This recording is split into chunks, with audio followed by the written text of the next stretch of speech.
Good morning. আমার তরফ থেকে জন্মাষ্টমীর প্রীতি ও শুভেচ্ছা।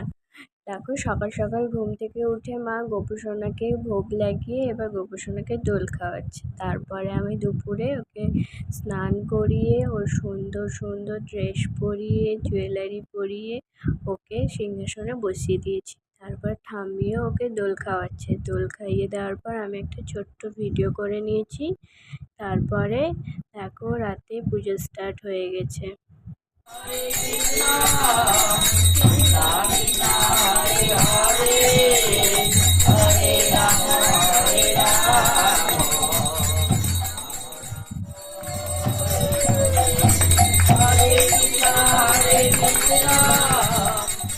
তারপরে আমিও একটু গোপুসোনাকে দোল খাইয়ে দিচ্ছি। দোল খাইয়ে এবার গোপুসোনার কেক কাটিং করে নিচ্ছি। যদি ভিডিওটা ভালো লাগে তাহলে লাইক, কমেন্ট, শেয়ার করে